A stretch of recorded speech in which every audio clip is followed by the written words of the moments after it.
มพบปัญญามีความสุขพ้นจากทุกข์ด้วยการฟังธรรมะมาทวงคำมันหมู่บ้านศีลห้าถือเป็นพันธะศีลธรรมนำสุขทุกสมัยเฮาเป็นไทยเพราะมีธรรมประจำชาติหากไร้ศีลสิ้นธรรมต่ำอำนาจประเทศชาติจะอยู่ได้อย่างวัดหลวงจอมคำเขมรัตนครเชียงตุงซึ่งในบรรดาท่านผู้ฟังท่านผู้ชมที่ติดตามทาง YouTube ทาง Facebook หรือว่าสถานีวิทยุเครือข่ายคลื่นสีขาวชาวประชา8จังหวัดภาคเหนือ FM 104.50 เมกะเฮิรตซ์วัดฝายหินจังหวัดเชียงใหม่พร้อมถึงภาคีเครือข่ายทุกช่องทางนะก็สามารถที่จะกดติดตามกดไลค์กดแชร์เพื่อเป็นธรรมทานยิ่งแชร์มากก็ได้บุญมากแชร์น้อยก็ได้บุญน้อยไม่แชร์ก็ไม่ได้บุญหรือว่าจะร่วมกับมูลนิธิ1016เพื่อการกุศลโดยท่านอาจารย์เจ้าคุณพระวิสุทธิวัชราภรณ์หรือว่าครูบาขาวนะประธานมูลนิธิ1016เพื่อการกุศลก็ได้สนับสนุนค่าสตรีมยัดรายปีนะเป็นเงินจำนวน 18,000 บาทให้กับช่องธรรมะเป็นทีมของเรานะบรรดาท่านผู้ฟังท่านผู้ชมก็สามารถนะที่จะร่วมได้นะแต่ที่ลืมไม่ได้ก็คือผู้ที่ติดตามของเรานะให้การสนับสนุนทุกช่องทางนะทั้ง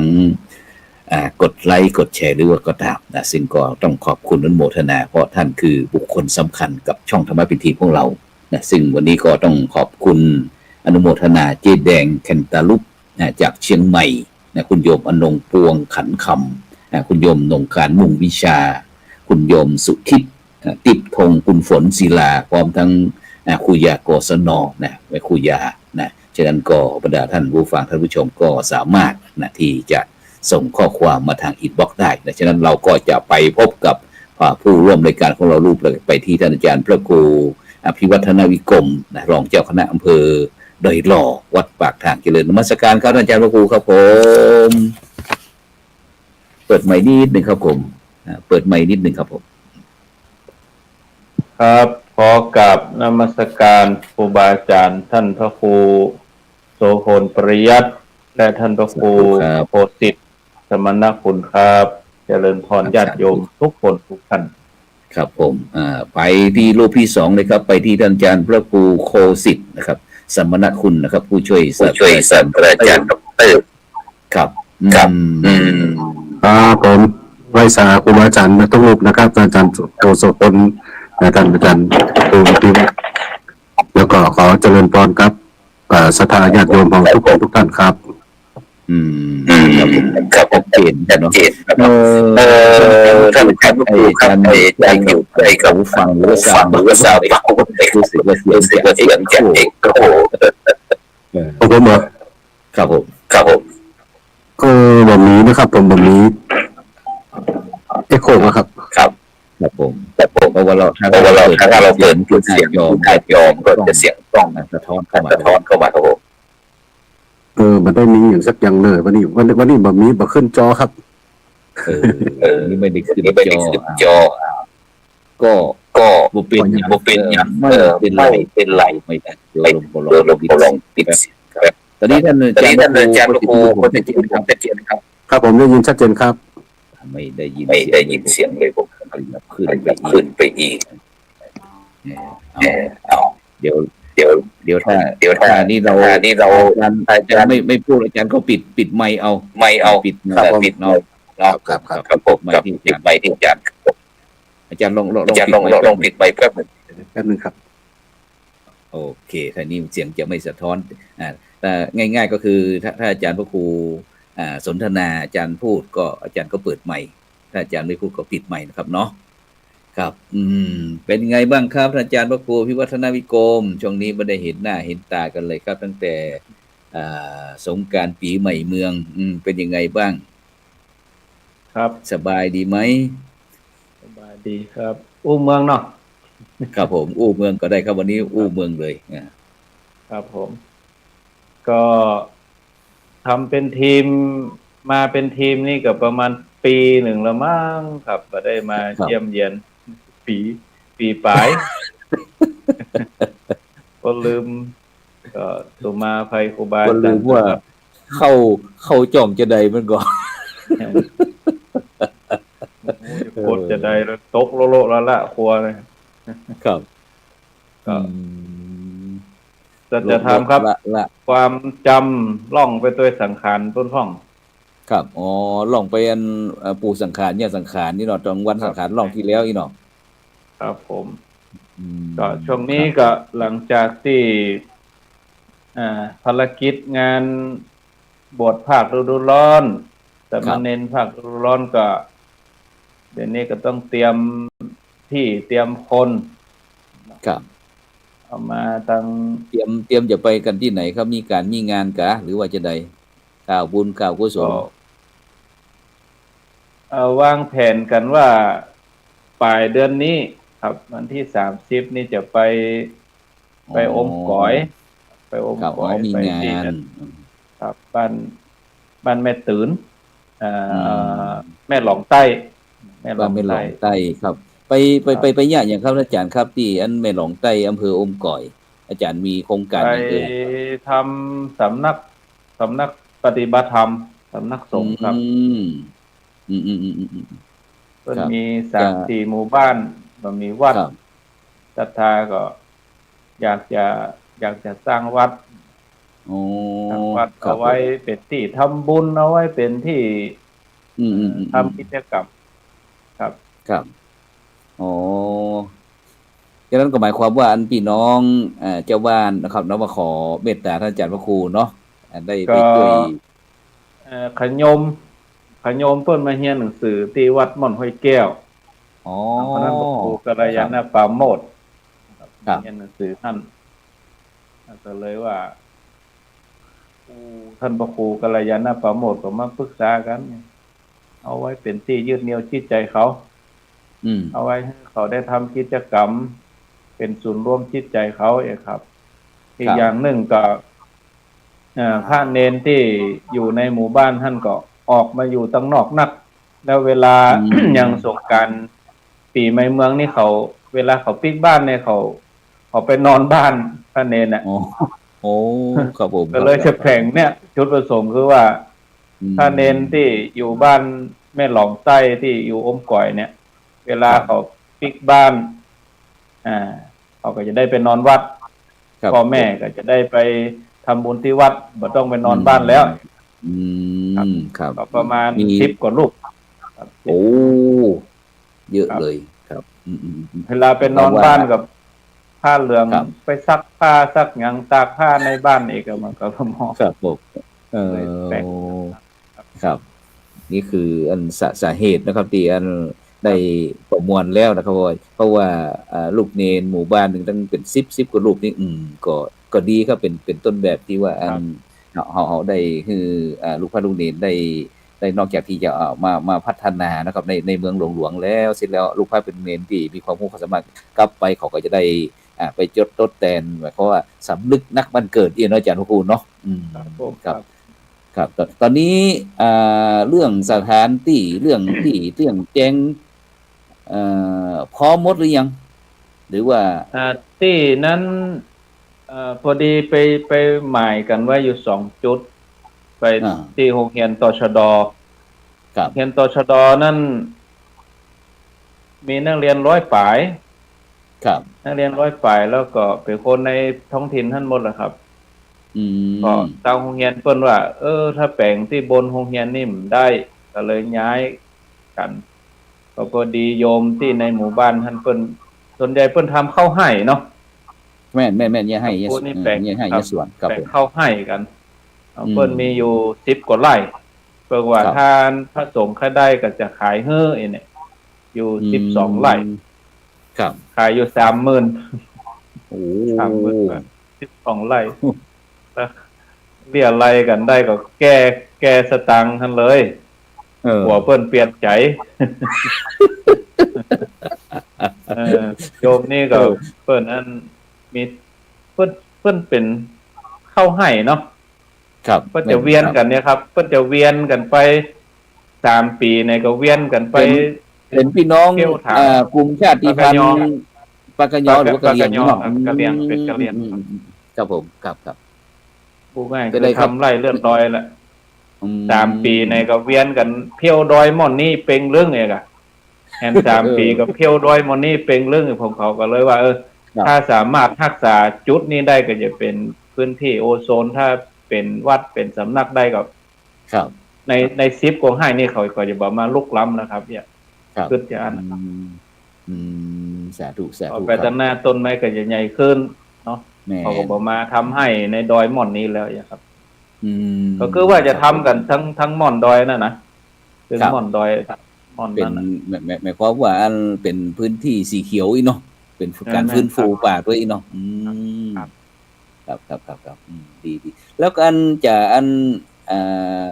เดินทางไปนี่เขาจะมีกิจกรรมอย่างพวกมีวางแผนลองอูคณะสัตยาติโยมฟังรู้เผื่อที่เพิ่นจะได้ร่วมอนุโมทนา ไปครั้งแรกนี่ไปแจกของก่อนครับ ไปแจกของก่อครูบาอาจารย์บริจาคของมา ในช่วงปีใหม่เมืองนี่ก็เก็บข้าวสารอาหารแห้งมาม่าปลากระป๋องก็เก็บกันไว้ แล้วก็ในอำเภอไดหล่อนี่เพิ่นบวชภาคฤดูร้อนกันก็ขอครูบาอาจารย์เก็บของบิณฑบาตช่วยกันหอมส่วนผ้าเหลืองที่จะบวชลูกเนนนี่ก็คือ เอาเหลือจากพื้นราบเฮาที่เพิ่นบวชแล้ว เพราะว่า โอ้ จบโครงการวันที่20นี่แหละครับ ครับ แต่ละพื้นที่เพิ่นจบก็เก็บผ้าไว้เฮ้อ ครับ ไปพวกเขาก็ไป2-3 ครั้งแล้วเนาะ ครับ ไปครั้งแรกนี่เอามาสวดมนต์ที่โรงอาหารโรงเรียนก่อน บ่มีสถาน เรียน ที่ นะ เตี้ย ตชดบ่มีที่รองรับก็เอาศรัทธาชาวบ้านมาใส่บาตรทำบุญอย่างที่นั่นน่ะแต่สมมุติเหมือนวัดนั่นน่ะแต่เพิ่นก็ใส่บาตรทำบุญดีอยู่ครับ ครับผม ครั้งที่ ฉะนั้น 2นี่ก็ ครับผม ครับครั้งที่2นี่ก็ไปตกลงเรื่องที่ ครั้งที่3นี่ก็เจตนาว่าจะทำศาลาไว้สัก1 หลังเอาไว้ทำกิจกรรม ครับเป็นที่ลบแดดลบฝนครับพอดีปีนี้ก็ฮับอาสาพระว่าจะใครจะไปทำพรรษาพ่องก็มีพระอาสาไว้อยู่3 รูป โอ้สาธุสาธุ ที่จะไปทำพรรษาให้สถานนะครับ3 รูป แล้วก็พอดีญาติโยมที่แม่หลองใต้นี่เพิ่นศรัทธาครูบาวงศ์ โอ้ ครู สิ บา บครูบา กับครูบาเขาปีครูบาศรีวิจัย ก็เลยอู้คณะสงฆ์กันทำวัดเสร็จแล้วก็ใจหนึ่งผมก็แวบขึ้นมาว่าศรัทธาเขาเพิ่นมีความศรัทธาในครูบาวงศ์เขาควรจะแปลงศูนย์รวมจิตใจของเขา ก็คือเดี๋ยวนี้จะทำรูปเหมือนครูบาวงศ์เป็นไฟเบอร์แล้วก็ครูบาเขาปีแล้วก็ครูบาศรีวิจัย3 องค์เนี่ยครับ ครับ มีเจ้าภาพท่านพระครูวัดดงหลวงท่านพระครูวัดดงหลวงยังหนองร่องก็ไปด้วยกันก็ ครับ โอ้ท่านพระครูอาจารย์มหาจำลองเนาะพระครู จำลองครับพระครูสุตตะกัลยาณกิจ สุตตะกัลยาณกิจครับผม คนฮับครูบาศรีวิจัยกับครูบาเขาปีส่วนครูบาวงศ์นี่ก็มีโยมเพิ่นตั้งเจตนาฮับละ ครับผม ก็ว่าเอาจะทำกันในพรรษานี่แล้วก็ออกพรรษาก็จะนุสธาเพิ่นแห่ไป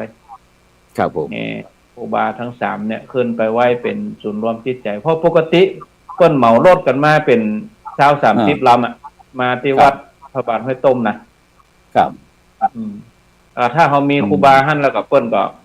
บ่ลำบากที่จะออกมาแล้วเองครับผม อันนะครับ ครับ แล้วก็ส่วนศาลานี่ก็เอาวัสดุที่อยู่ในพื้นที่เพิ่นหั่นน่ะพอดีลุ่มดอยที่จะไปทำเนี่ยเป็นอันห้วยมีบะหินบะพานักครับก็จะเอาพระธาตุกันอย่างที่เขาจะสร้างกันเนี่ยศาลาอย่างมื้อเนี้ยเขาก็เอาบะหินนะประเด็นนี้ทุกวันพระถ้าศรัทธาขึ้นไปใส่บาตรก็จะเอารถเครื่องเก็บบะหินใส่กระสอบขึ้นไปก็ ตั้งแต่ธันวามาแล้วครับเพิ่นช่วยกันคนหินคนทรายไป ครับ 7 วันไหนก็เอาบะหินเอาทรายใส่กระสอบขนขึ้นไป เอาขึ้นไปเที่ยว ไป ครับแม่นบ่เอาไปประดายนะครับ ไปได้ไปแบบบ่ได้ไปตัวเปล่าอ่ะตัวนักเลยอ่ะ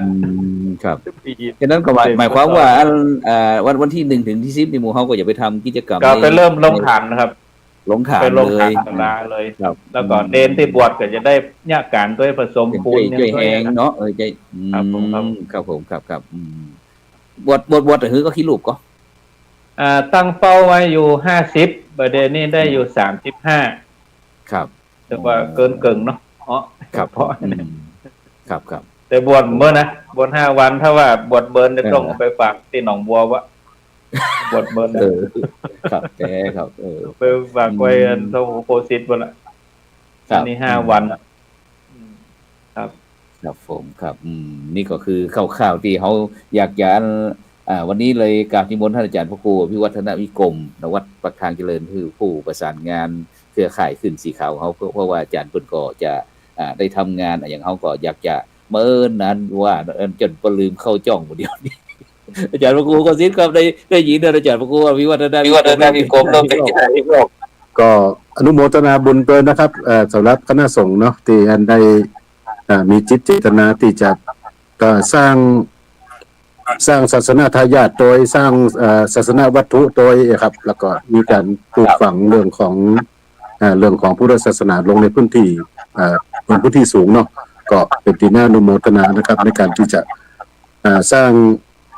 ศาสนาโดยเฉพาะการสร้างศาสนาทายาทนะครับตอนนี้ก็เขาก็พยายามที่จะสร้างคือมันมีคุณภาพนะครับเนาะในการเดี๋ยวเขา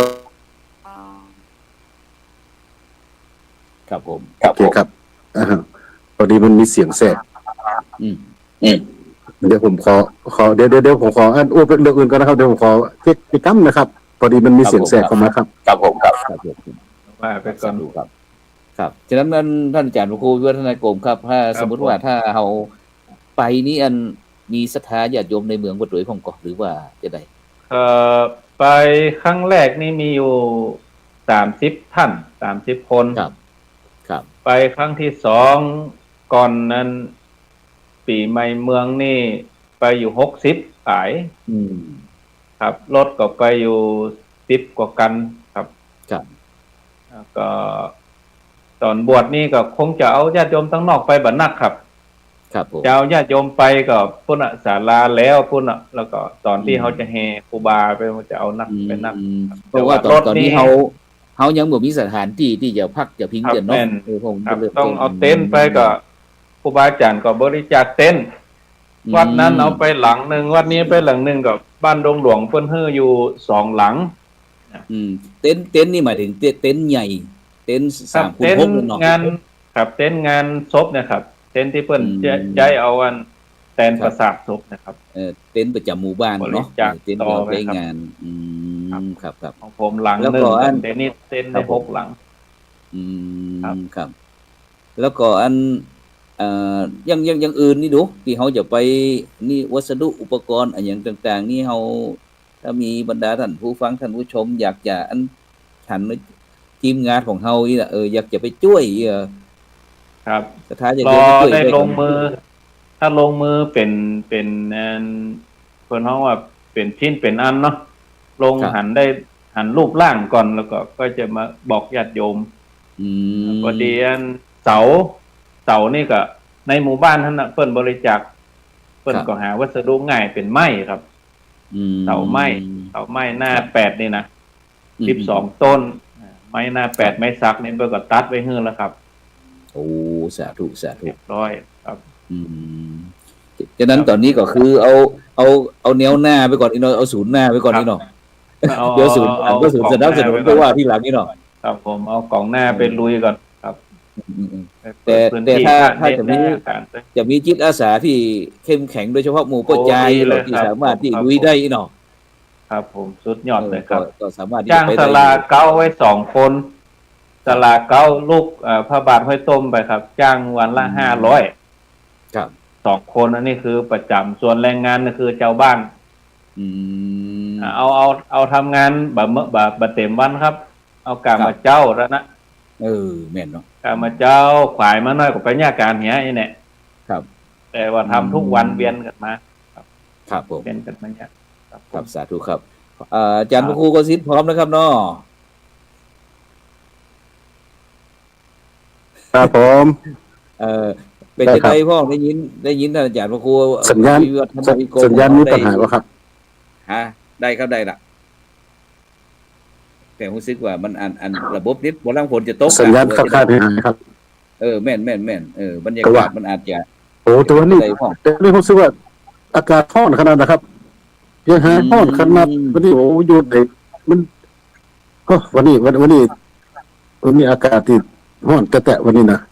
อืม กับหัวทางอื่นเป็นได้พ้องกันนะครับเพราะเขาก็กลัวนี่เป็นห่วงเป็นใยเรื่องพายุเนาะพายุร้อนพายุฤดูร้อนเข้ามาเนี่ย ก็เป็นห่วงเป็นใยกัน ก็ช่วงนี้ก็ทำงานอย่างที่ว่านะครับ ก็หลังจากที่เลิกปีใหม่มาก็ดูเรื่องของการจัดศูนย์การเฮียนนะครับศูนย์การเฮียนคือกับละออนตีไล่ลัดคดีตีตัวปอตัวแม่บรรยาการก็ ครับ ก็รู้สึกว่าสังคมบ้านเฮาตอนนี้กับปัญหาละออนวัยรุ่นเนี่ยบ่ว่าจะเป็นวัยรุ่นคนเมืองเองหรือว่าวัยรุ่นต่างถิ่นคนนี่ก็มันก็หลายอย่างนะแต่ว่าถ้าเฮาก็ ครับ แนวคิดในการที่จะสร้างศูนย์การเรียนนี่ก็คือเอาเขาได้มีโอกาสได้เรียนหนังสือครับมาเปิดว่าเป็นต่างบ้านต่างเมืองมาเนาะมาอยู่กับบ้านเฮาแล้วก็ถ้าบ่คือการศึกษาเนี่ยมันก็จะเป็นปัญหาของคณะสงฆ์เองหรือว่าเป็นปัญหาของชุมชนเองนะครับก็เลยว่าถ้ามีโอกาสก็ยับมาบวชมาเรียนหนังสือนะครับ กี้ได้ยินเนี่ยพระครูวิทยาวิกรมบอกว่าจะเอามาฝากไว้ที่ ไม่ห่างนี่ ยินดีครับเพราะว่าก็เอาหลายๆอย่างกับวันนั้นก็ก็ตกลงหมายว่าจะเอาไปฝากมาบ่เด้อเอาไปฝากยินดีครับพี่น้องเอามาปั้นมาเก็บตามาการขับเคลื่อนศูนย์การเฮียนฮู้ที่อาจารย์ว่านี่จังหวัดเชียงรายตั้งหลวงพ่อพระราชวชิรคารณีเจ้าคณะจังหวัดเชียงรายคณะสงฆ์จังหวัดเชียงรายเฮามีความเคลื่อนไหวจะได้พ่อตอนนี้ก็ประกาศคณะกรรมการในการติดขับเคลื่อนเนาะขับเคลื่อนเป็นอย่างเป็นทางการแล้วครับก็คือหลวงพ่อเจ้าคณะจังหวัดเนี่ยเพิ่นก็มีคำสั่งคือคณะเนี่ยได้เดินเครื่องนี่เนาะเดินเครื่องลุยกันเต็มที่ได้เลยเนี่ยโดยหลวงพ่อเมตตาใจมุยที่วัดพระธาตุผาเงาเป็นหลักในการที่จะขอจัดตั้งศูนย์การเรียนตอนนี้ก็แบ่งกันเป็นเชียงรายมันมี4เขตเนาะก็มี4เขตก็ขอน้ำล่องเขตละตีไปก่อนครับเพื่อถ้าเขาจะเอาอย่างจังครับถ้าจะเอาจังเชียงใหม่ในเกาะเขาก็บ่ใครไหวเขาก็อาจจะเดี๋ยวกลัวมันจะมีปัญหาเนาะถ้ามันนักไปนี่มันก็จะเอาห้าบาทตันนี่แหละก็เลยว่าขอน้ำล่องแล้วก็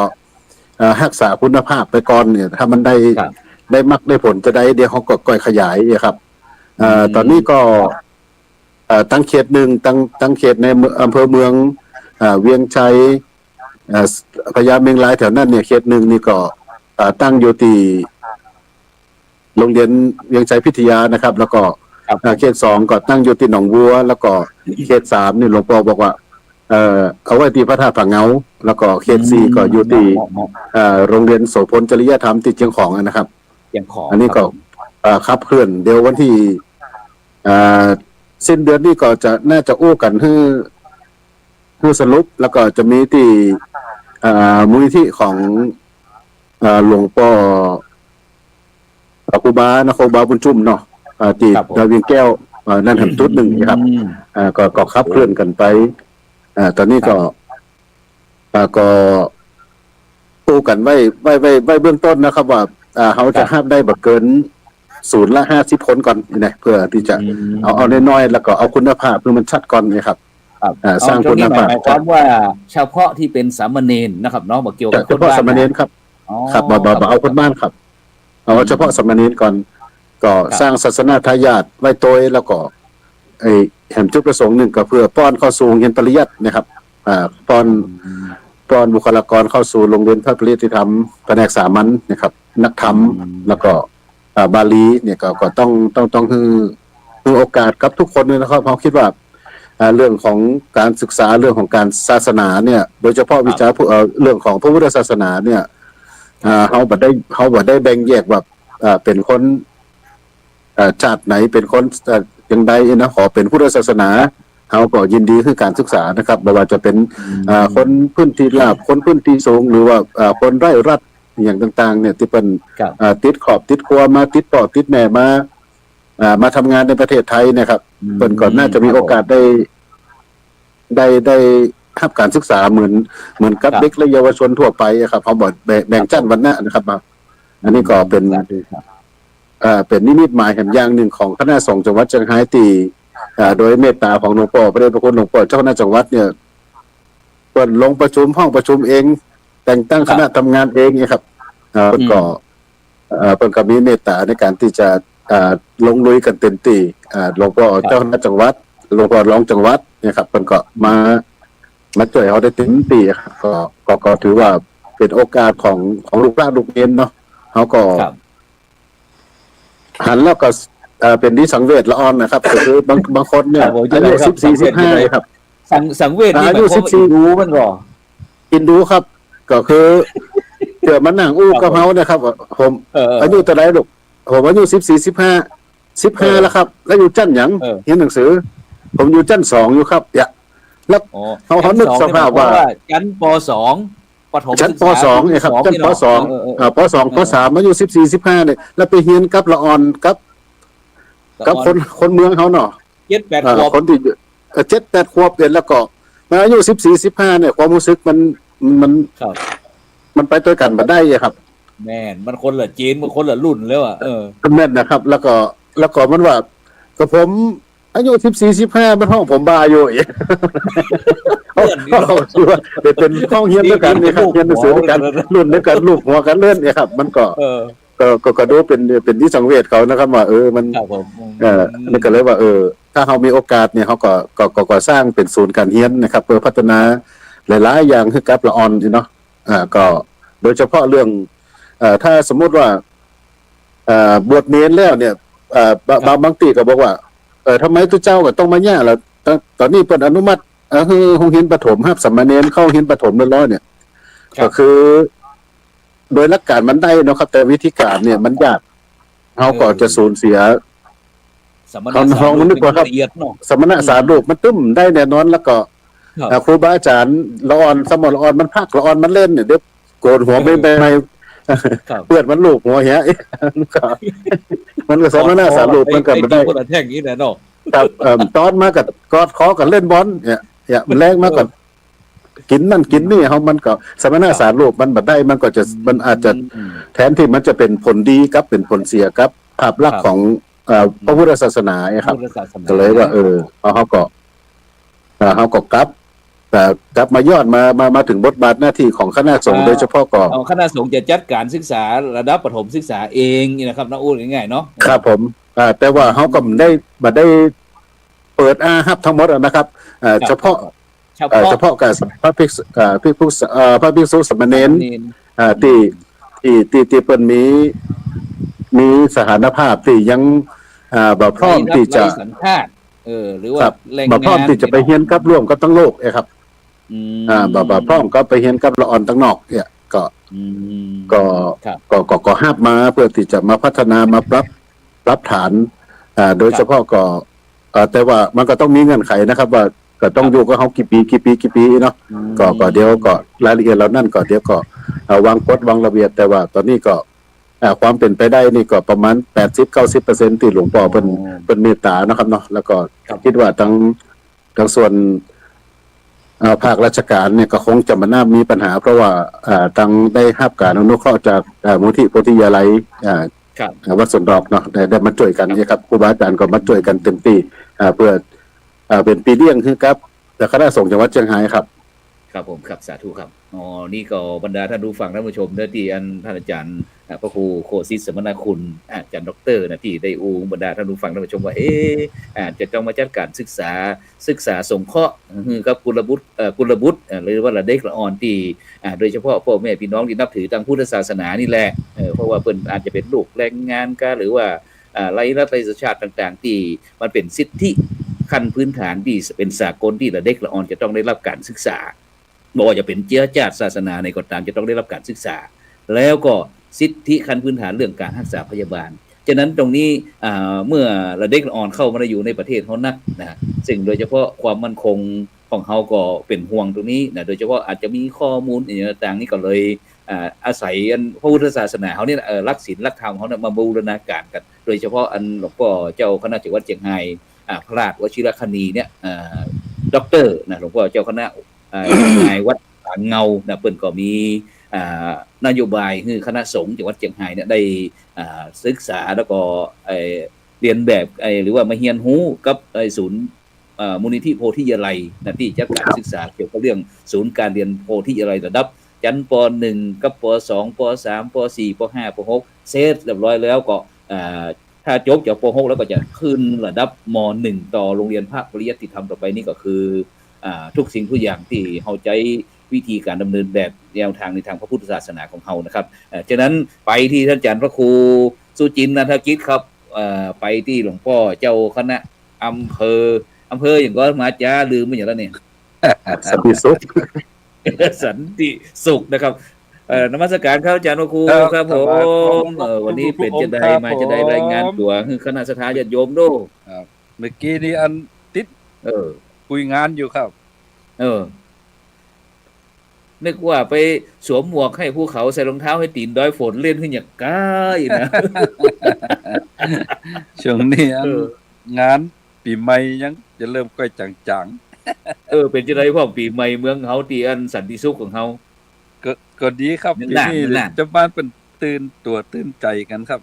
ตื่นตัวเรื่องอะไรยังตื่นตัวแผ่นดินไหวก็หรือว่าอย่างคือผมว่าเขาได้ประยุกต์เอาพุทธธรรมนำเรื่องการพัฒนาตัวกิจกรรมแล้วนี่นะครับตั้งที่ว่ามันแต่แรกที่เขากิน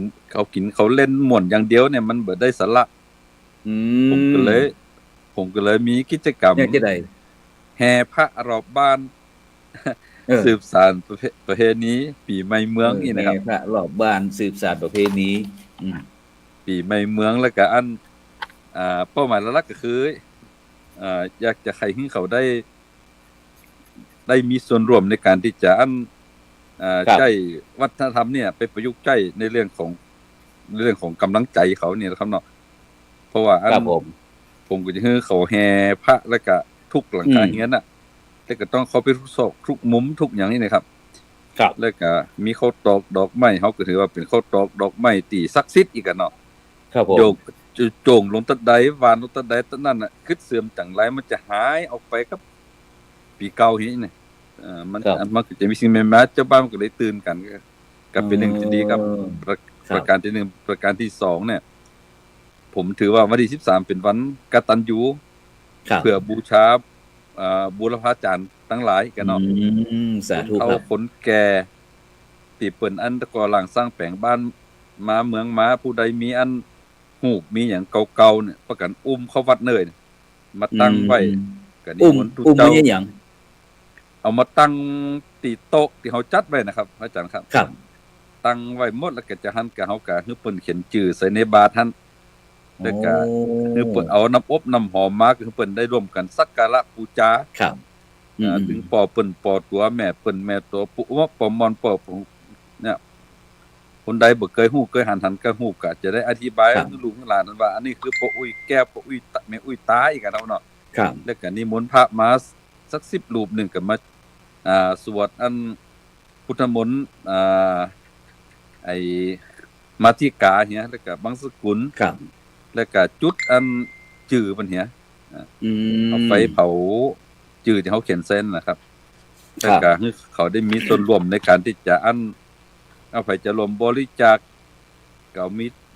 มีตีอันตู้บริจาคยอดฮันเนอร์อีกเนาะแล้วก็ปัจจัยส่วนหนึ่งก็มาอุปถัมภ์อุปถากพระสงฆ์องค์เน้น การนำกาแฟในบ้านวายนี่ครับปากคุณว่าเจ้าบ้านเพิ่นหุมครับแบบนี้ครับเขาตื่นกันก็เลยก็ดีก็เลยเสร็จสิ้นเสร็จซับก็เลยมานั่งคุยกันว่าเพิ่นว่าอันปีหน้าเนี่ยเห็นไหมเนี่ยแล้วก็เอาบทเรียนปีนี้ ติดใจนะปีนี้อันตุลุงเขาไปเอาอันไอ้คิ้วที่ไหนมาปีนี้ว่าถึงมันได้ของดีไหนมาไอ้หนอแล้วก็ไปเอวหาอาจารย์พระครูพิวัฒนวิกรมมันปักทางเจริญได้หล่อบุญมากาอย่างนั้นเนาะครับผมแล้วก็อันโดยเฉพาะอันละเด็กละอ่อนคนรุ่นใหม่เลยนะครับอาจารย์นั้นพระครูครับอันเปิ่นได้เข้ามาร่วมกิจกรรมเกี่ยวกับเทศกาลอย่างที่ว่าอันแห่พระรอบบ้านสืบสานประเพณีปีใหม่เมืองตีวันหม่วงคำเฮาจะได้พ่องปงคำครับคือแต่แล้วเขามีกำกึดแล้วก็เขาเอากำกึดไปใส่เฮือหมู่ละอ่อนเป็นคนป้าคนเข้ายักนี่นะครับเพราะว่าคนครับกิจกรรมอีน่ะจะคือมันประยุกต์ใจกับสอดคล้องกับยุคสมัยเนี่ยถ้าคนเฒ่าคนแก่เขาเนี่ยบ่เป็นแล้วครับคนต้องแก่ก็เป็นเรื่องการต้องอาศัยละอ่อนนี่ครับน้องครับคนหนุ่มคนรุ่นใหม่เนี่ยครับเงินอ่อนมื้อนี้ประกันลงสู่ลงประดิษฐ์ประดอยคือมันสมหน้าสมตาหยังสู้อีกกันเนาะได้จะม่วนจะมันครับกันขายได้แข่งแห่กันร้องอันตุ้ลุงบ่มีสตางค์เฮือน่ะสู่กันช่วยกันบริจาคกันคนเล็กคนน้อยไปมาอีกกันกันสู่มักม่วนจะอันเนี่ยได้แข่งยันนี่ก็ประกันระดมกันนี่เขาก็ได้ปัจจัยมาส่วนหนึ่งก็ละเด็กน้อมนี่กันปากันเนี่ยแล้วก็มาถึงวัดมื้อแลงมากะมาถึงสักบ่าย3บ่าย4เรียบร้อยแล้วก็มาตั้งกันแล้วก็จังหันก็มีการตอดพระป่าตบท้ายเพื่อหากองทุนให้กับกลุ่มผู้เยาวชนกลุ่มผู้สูงอายุอีกนะครับได้หลายกำปั้นอยู่ก็ครับปีนี้ก็เฮาเป็นปีแรกเฮาเนี่ยนี่ก็บ่ได้หลายครับก็ได้เงินก็บ่กี่แสนแล้วครับก็ได้แบ่งไปจบเป็นอย่างเป็นกลุ่มนี้นะครับก็ดีครับผมว่าเขาตื่นตัวดีครับแล้วผมนึกว่าอันเจ้าว่านบุญแตกตื่นนึกว่าตุลุงปั่นผลอันที่ว่าอันธุรกิจอันการเกษตรเฮาอย่างนั้นอันนั้นเป็นเรื่องของฝักนี่เลยแกที่500ที่ว่านั่นแหละอันนั้นเป็นเรื่องปกติครับผมว่าอันทีนี้ปกติอยู่เลยก็คือแต่แล้วผมว่าผมถอดบทเรียนของปงคำนี่เมื่อสักหลายปีที่แล้วแล้วก็ครับเขาได้บทเรียนที่เปิ้นจังว่าเฮาว่าเป็นบ้านยากจนบ้านบ่มีคนบ่มีการศึกษาอย่างกันเนาะบ้านแห้งบ้านแล้งแต่เฮาก็พิสูจน์ได้หันว่าถ้าเฮาร่วมไม้ร่วมมือกันเด้อทุกฝักทุกฝ่ายเนี่ยแล้วก็ระดมความคิดกันนะช่วงระยะเวลา20ปีมานี้นะครับปีนี้ก็มันจะพลิกเลยครับจากบ้านที่เพิ่นว่าเป็นบ้านพลิกจากบ้านที่เพิ่นว่าเป็นบ้านคนทุกคนจนคนบ่มีการศึกษาบ้านแห้งบ้านแล้งก็มันกลับกลายเป็นบ้านจุ่มเมืองเย็นไปนะครับคือมันมีใจทางพระพุทธศาสนาเฮานี่เนาะประยุกต์เนาะครับผมใจก็ว่าเฮาปรับวิธีคิดว่าจากการทำเกษตรบนฐานทุนเนี่ยมันยังคือปลาเฮาหายไปนักเฮาปรับมาเป็นเกษตรบนฐานทำได้ก่ออีกนะครับ1ก็เฮาจะต้องเขาเกิดจากการทำการเกษตรเป็นอาชีพของเฮาแล้วเฮาต้องทำบนฐานของการเข้าใจธรรมชาติและสิ่งแวดล้อมต้องมีความสนใจเรื่องดินเรื่องน้ำเรื่องปลาเป็นหลัก2เนี่ยต้องยึดเอาวิถีวัฒนธรรมเฮาเป็นพื้นฐานครับเฮามีความเชื่อจะได้ของเฮามีอย่างมันเฮาเนี่ยจะได้ของเฮามีเป้าด้วยกันเนี่ยเนาะแล้วที่สำคัญก็คือบดีอันทิ้งถิ่นฐานบ้านเกิดของตัวเก่านั่นหมายความว่าเฮาต้องเอาทำคำสอนของคนเฒ่าคนแก่สิ่งที่เฮาได้เคยได้นับได้ถือคำสอนของพระศาสนาเป็นแนวทางของการอยู่ร่วมกันแต่มันถึงชนะสักวันหนึ่งครับทำไปทำมาก็เลยกลายเป็นว่าที่นี่เองกะบ้านเดี๋ยวนี้บ้านนี้ข้าวโพดนี่บ่มีแล้วนะครับนกเอียงนี่ห้องนกเอียงนี่ห้องรอบบ้านเลยเนาะบ่เลี้ยงเลยเนาะปีนี้นี่อันมีคนจะข้าวโพดอยู่ประมาณสัก4รายนี่นะครับครับแต่เพราะว่ามีก่อนนั้น200กว่ารายนะครับ ก็เลยอันเฮากับจนเป็นว่าถ้ามีน้ำเดี๋ยวเฮาเจอกันพัฒนาแหล่งน้ำหน่อยนี่ ครับผม เอาน้ำมาทำการเกษตรแต่การเกษตรของเขาต้องเป็นเกษตรที่มันสะอาด ฝาย คนซื้อ แกนปูนซีเมนต์นั่นนะฝายดินซีเมน ครับ ต์ปูนซีเมนต์นั่นนะคนซื้อกิน คนเอาไปกิน เขาจะบ่ได้เป็นพิษเป็นภัยเขาก็จะให้ราคาเฮาดีอีกอะเนาะแต่กันถ้าเนี่ยก็บ่ดียานัก คนมาเก่าเพิ่นสอนว่าใครกินนักให้กินเต้าไปก้อยใครกินน้อยให้กินเต้าหอมไม่ตีนไม่มือ ครับ จะอันเฮาก็จะต้องบ่ดีเป็นคนขี้โลภ ครับ โมโทสันก้อยเนี่ยก้อยเปลี่ยนก้อยเหียนก้อยหู้ไป ครับ เขาก็เข้าใจดีครับ ถึงวันนี้ ครับผม ก็เลยอันทีนี้ก็เลยกลายเป็นแหล่งอันพัก เป็นมหาวิทยาลัย ที่เป็นอาหาร เป็นศู ขอน ง ย์การเรียน คนครับผมจะนี่เป็นได้เป็น อืม ศูนย์การเรียนแบบมีชีวิตนะครับ ครับผมครับโอ้ครับฉะนั้นก็ทั้งนี้ทั้งหมดทั้งมวลบรรดาท่านผู้ฟังท่านผู้ชมที่ผู้ดำเนินรายการได้คือคณะครูบาอาจารย์ได้เล่าให้ฟังเนี่ยนี่เฮาคือแค่แซมเปิลว่าครูบาอาจารย์เฮาเนี่ยได้มีวิธีการในการที่นำหลักธรรมในทางพุทธศาสนาบูรณาการที่คือกับชุมชนเขาเนี่ยว่าจะคือชุมชนเขาเนี่ยมีความสุขแบบยั่งยืนโดยเฉพาะมีพระสงฆ์เป็นแกนนำเขาว่าโดยเฉพาะเขาตั้งชื่อว่าวันนี้พระนักพัฒนายุคมาใหม่เนี่ยสืบสานต่อยอดจะได้ดีซึ่งเดกี้บอกว่าจะเป็นท่านอาจารย์พระครูพิวัฒนวิกรมนะรองเจ้าคณะอำเภอโดยรอท่านอาจารย์พระครูโคสิทธิสมณคุณจากไอ้แม่ห่างอันเวียงป่าเป้าท่านอาจารย์พระครูสุจินนันทกิจหลวงพ่อเจ้าคณะอำเภอสันติสุขจังหวัดน่านซึ่งได้มาบรรยายฟังเนี่ยฉะนั้นโดยเฉพาะไอ้ที่ในปัจจุบันเนี่ยหลายท่านหลายคนก็เป็นห่วงนักห่วงหนาบอกว่าเจน Y เจน Z จีวทะต่างๆซึ่งเขาได้ยินคณะครูบาอาจารย์เขา3รูปได้ฟังว่าเป็นว่าสงฆ์องค์เจ้าได้ยุคใหม่เนี่ยจะได้ดีนะครับเพราะว่ามันอย่างวันนี้กรณีวันนี้ครับท่านอาจารย์ทั้ง3รูปครับผมได้ร่วมกับมูลนิธิโพธิยาลัยได้เจิญห้องเรียนที่จังหวัดเชียงใหม่เขาเนี่ยตั้งซาวห้องเรียนนะครับมาร่วมทำกิจกรรมด้วยกันโดยเฉพาะก็ได้แต่ละศูนย์ได้ถึงเรื่องการบริหารการจัดการมันเกิดปัญหาจะได้อย่างของต่างๆนี่ครับเสร็จแล้วก็เขาก็ได้สุ่มมาคารวะรดน้ำดำหัวกันวันนี้นะครับฉะนั้นก็ตรงเนี้ยที่ท่านอาจารย์พระครูโคสิทธิ์สมณคุณหรือว่าท่านอาจารย์สมชาติขวัญใจของพี่น้องตะเวียงกว่าเป้านี่นะได้ฟังเนี่ยฉะนั้นอยากจะอาจารย์พระครูวิวัฒนวิกรมครับบทบาทเพราะว่าวันนี้เขาตั้งเรื่องว่าไอ้พระนักพัฒนายุคมาใหม่จะสืบสานต่อยอดจะได้ดีฉะนั้นที่ท่านอาจารย์พระครูวิวัฒนวิกรมได้เกริ่นไว้ตะกี้นะครับว่าวันที่1ถึงวันที่10เนี่ยจะไปที่บ้านเม่นหลองอำเภออมก๋อยนะครับจะไปสร้างสถานที่บำเพ็ญบุญบำเพ็ญกุศลสร้างคุณงามความดีแล้วก็ค่อยพัฒนาไปจนกว่าจะขึ้นเป็นวัดอย่างสักอย่างที่เพื่อเป็นวัดจิตวัดใจคณะสัตยาญาติโยมก็แล้วแต่นะครับฉะนั้นท่านอาจารย์พระครูครับอันบทบาทอย่างที่ในปัจจุบันเนี่ยอย่างพระสงฆ์เจ้าเฮามันถ้าเป็นสมัยเมื่อเฮา30 ปีก่อนที่สมัยที่เฮาเรียนมจรอาจารย์นึกได้ก่อนที่เฮาไปที่เฮาหมู่เฮาไข่หันจ้างไข่นาอาจารย์ไปที่ไหนจำได้ก็ลองอาจารย์ลองฟังแล้วปัจจุบันมันเป็นจะได้อมก่อยจากวันนั้นถึงวันนี้ก็ที่เปิ้นรักษาวัฒนธรรมประเพณีเดิมก็ยังจะมีอยู่ครับ แต่มันเป็นเรื่องของการท่องเที่ยวไปเหรอประเด็นเนี่ยแต่จิตทำเป็นวิธีแต่นี่บักกี้ชุมชนบักกี้บ้านนะครับครับ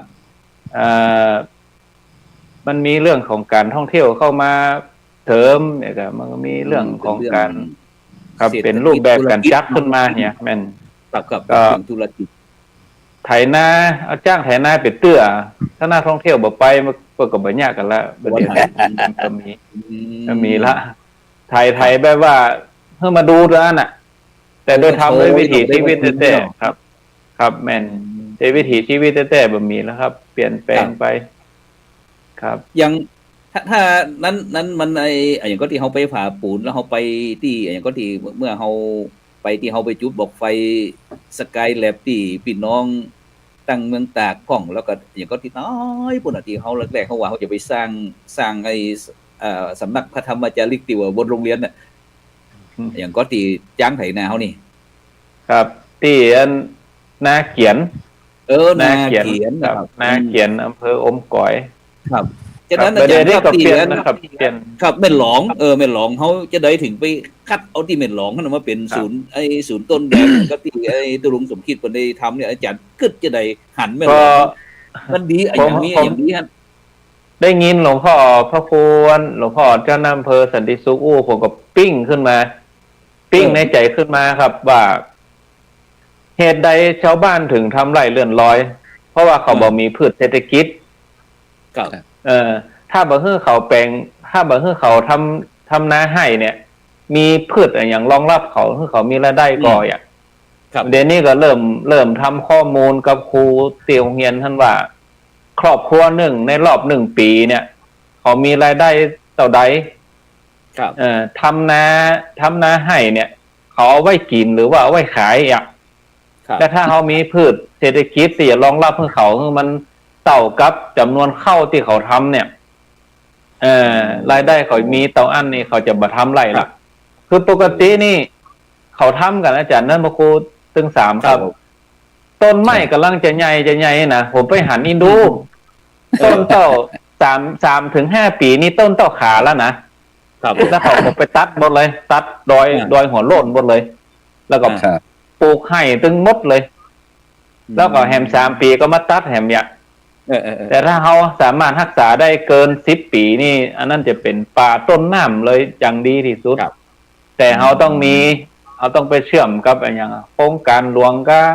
พืชเศรษฐกิจก็มันต้องหลาย ๆ อย่างเขามาอู้กันหลายๆอย่างเขาพัฒนาเรื่องเศรษฐกิจชาวบ้านตัวเนี่ยเขาก็มีเวลามีความสุขในการที่จะอยู่กับครอบครัวอยู่กับลูกเนี่ยครับ ก็ละออนที่เขามาเฮียนนี่กู้ถึงใจแต่นี่เขาบักให้ออกมานะผมไปสัมผัสละ ผมบอกใครออกมา จากหมู่บ้าน บอกใครออก แม่ในท้องที่ แม่น ครับ ครอบครัวหนึ่งนี่ละอ่อนน้อยๆตั้งแต่3 ขวบ 4 ขวบ 5 ขวบไปจนถึงเฮียนมัธยมครับเขามาเฮียนตี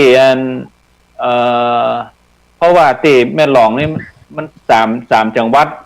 เป็น3 เหลี่ยมที่หั่นเนาะ ครับ อุทยานแม่เงา อันนี้เป็นของจังหวัดตากเนาะ ในเงาจังหวัดตากครับผม จังหวัดตากแล้วก็พระแม่ฮ่องสอนศพเมยแม่ฮ่องสอนแล้วก็อมก่อยเชียงใหม่ครับอมก่อยเชียงใหม่มันจุดนั่นน่ะ ครับ สามเหลี่ยมทองคำ จุดนั่นน่ะ ครับ เป็นจุดเดียวเลยเขาบอกให้ออกมามันยากคือถ้าไปอยู่ที่ห้านนี่ผมว่าพอนี้เรื่องสื่อสารนี่บ่มีเลยครับเขาบ่มีการเล่นโทรศัพท์เลย ครับ เพราะว่าขึ้นมามี ยังของเขาไปนี่คืออันโทรศัพท์แต่ราคาต่อใดนี่คือมดค่าเลยใจว2ว8เนี่ยสื่อสารกันเอาครับ ครูนี่ถ้าเราดูฝนนี่ถ้าครูจะออกนี่ก็เปิดก็ต้องสื่อสารกันแล้วก็ใจฮอมาฮับเอา โอ้ ที่หั่นนะครับลงสนามโรงเรียนเลย ฮอนี่หมายความว่าอันเป็นตั้งราชการทหารตำรวจก็ ครับของตชดโรงเรียนตชด ตำรวจตระเวนชายแดนครับผม แต่ว่างๆไปจะรอออกหน้าฝนเข้าหน้าหนาวอ่ะผมให้จวนท่านว่าครูเขาไปเอาไปวางไปเวิร์กช็อปกันท่านไปวางไปอู้แนวทางกันท่านนะท่านว่าครูโคซิดก็อาจจะได้โพธิยาลัยต้องเทเพิ่มพ่องจำนวนนักเรียนต้องเทไปเปิดพื้นที่ครับ วันนี้อาจารย์พระครูโคสิตมันอาจจะเปิดสาขาให้เลยก็ได้ ต้องมาเอียวมันเนาะ เป็นไปได้ ครับ เราอ่อนจะได้อาจารย์พระครูโคสิตอ่านโดยอาจารย์พระครูพิวัฒนาวิกรมได้แบบเนี้ยว่าเปิ้นได้ในฐานะที่เป็นพระนักพัฒนายุคใหม่ตอนนี้ท่านอาจารย์เปิ้นได้บูรณาการโดยการเอาพระพุทธศาสนาเข้าไปนี่ไปนำเป็นแก่นนำแล้วก็ปลาละเด็กละอ่อนบวช3 วัน 5 วันอย่างต่างๆนี่ทำกิจกรรมนะครับตรงนี้อาจารย์หันตัวหรือว่าจะเสริมเติมได้พ่อง ครับ ก็ ก็อย่างที่ว่านะครับก็คือหน้าที่ของทุกเจ้าเขาเนาะในการที่จะนอกจากที่จะเผยแพร่พุทธศาสนาแล้วล่ะเขาก็ต้องมองในมิติแห่งหลายๆอย่างตัวเองนะครับว่าเรื่องโดยเฉพาะเรื่องเศรษฐกิจเรื่องสังคมเรื่องอย่างต่างๆเนี่ยเขาก็ต้องเรื่องการศึกษาครับก็เขาต้องมองทุกมิตินะเฉพาะการเผยแพร่พุทธศาสนาอย่างเดียวนะครับถ้าเขาจะเอาลูกเป็นมาบวชเนี่ยไว้อยู่ในวัดในวาเนี่ยเขาจะได้จะคือพ่อแม่เป็นได้สบายตัวนะครับก็อย่างหลวงพ่อท่านอาจารย์พระครูสันติสุขเนี่ยหลวงพ่อ เพื่อก็ส่งเสริมเรื่องของเศรษฐกิจของชุมชนตัวครับอาจารย์หลวงพ่อพระครูสุจินต์ในการที่จะส่งเสริมเรื่องเศรษฐกิจตัวเรื่องสังคมตัวเรื่องวัฒนธรรมอย่างต่างๆเนี่ยก็คิดว่าบทบาทของพระสงฆ์เขาเนี่ยในอนาคตเนี่ยมันก็ต้องมองทุกมิติครับมันเฉพาะกับจะเตะน้ำเตะทำอย่างเดียวจะเอากับแบบนี้อย่างเดียวเนี่ยต้องมองเรื่องของเศรษฐกิจสังคมแล้วก็วัฒนธรรมในภาพรวมของชุมชนตัวนะครับเขาก็จะต้องเป็นตอนนี้ผมคิดว่าบทบาทของพระสงฆ์เนี่ยเขาจะตั้งอยู่ในวัดอย่างเดียวเป็นไฟแบบหมายความว่าพระสงฆ์องค์เจ้าเขาครูบาอาจารย์เขาเนี่ยจะแบบมาเก่าที่บ่ได้เลยนะครับเนาะจะต้องเป็นที่ว่าเก่าก็ยังได้อยู่แต่ก็ต้องปรับนะครับต้องปรับนะครับเนาะคือเขาจะห้ามอย่างเดียวเนี่ยมันคงจะลำบากเลยแต่ก่อนเขาตั้งมันอยู่ในฐานในกรอบสี่เหลี่ยมในวัดเขาเนาะตั้งอยู่ในวัดนี่แหละตั้งรับแต่ว่าตอนนี้เขาต้องลุกออกตั้งนอกแล้วครับต้องลุกออกตั้งนอกในเมื่อก็ผมก็ยังเชื่อตามครูบาอาจารย์นะก็เขาเข้ามาวัดเนี่ยจะไงเขามาวัดเขามาหาเขาเนี่ยไดเขาก็ไปหาเขาจบเขาก็ไปหาเขาเห็นอย่างนี้เนี่ยน่าจะแต้วก็ไม่ยากนี่ก็ออกไปก็ออกก็ถือว่าตอนนี้เนี่ยบทบาทของพระเจ้าพระสงฆ์เขาเองเนี่ยก็หันหลายๆรูปยังหลวงพ่ออาจารย์พระครูสุจินต์แล้วก็อาจารย์อภิวัตรแล้วก็ครูบาอาจารย์หลายๆรูปครับก็ออกจากกอบกำแพงออกไปเพื่อที่จะไปเป็นลูกกับชุมชนไปสร้างปฏิสัมพันธ์กับชุมชนไปสร้างฐานวัฒนธรรมไปสร้างฐานเศรษฐกิจ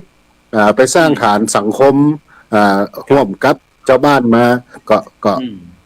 แต่ว่ายังได้ก็ตามเนี่ยก็คืออันเก่าเขาก็บ่ทิ้งนะครับเนาะหีดเก่าห้อยเดิมที่ครูบาอาจารย์เพิ่นได้บอกได้กล่าวมาผมมีเรื่องอยากจะเล่าครูบาอาจารย์ฟังเนี่ยผมได้ประสบการณ์ตัวเก่าเนาะก็คือผมหันหีดบางสิ่งบางอย่างแต่ผมหันแล้วผมเชื่อว่าเ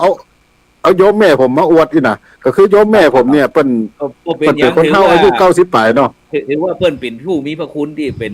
หมู่คนที่ควรยกย่องวันนี้อาจารย์แม่หยังเอาบอกไปเลยแม่ชื่อแม่หยังแม่ผมเลยผมไปดำหัวเพิ่นเนี่ยชื่อหยังแม่ผมแม่คำนึงแม่อุ้ยแดงครับแม่อุ้ยแดงครับครับผมแม่อุ้ยแดงแม่อุ้ยแดงที่ไหนครับนิมนต์เลยครับผมไปดำหัวในฐานะที่เขาความเป็นลูกเนาะเป็นลูกเปล่าไปดำหัวแม่อีเนี่ยเปิ้นก็ห้าบขันห้าบผมเรียบร้อยหมดขันเนี่ยพวกเขาก็เปิ้นกับปั่นปอนเซ็ตเนี่ยไปเอาน้ำเขาวินสมปอยเนี่ยมาสมมากันเราว่าผ้าเหลือง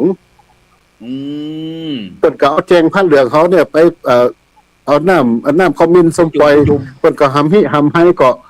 ก็ขอสมมาผ้าเหลืองติดปกหอมลูกเบาครับติดดูแลลูกเปิ้นเขามองเห็นมีตีหนึ่งเปิ้นแยกคนตะกอนนี่เปิ้นแยกออกเคยว่าส่วนไหนเป็นส่วนไหนครับส่วนไหนที่ในความเป็นลูกที่จะมาดูแลพ่อแม่ที่จะมาแสดงความกตัญญูกตเวทิตาธรรมเนี่ยมันก็แห่งส่วนหนึ่งนะครับ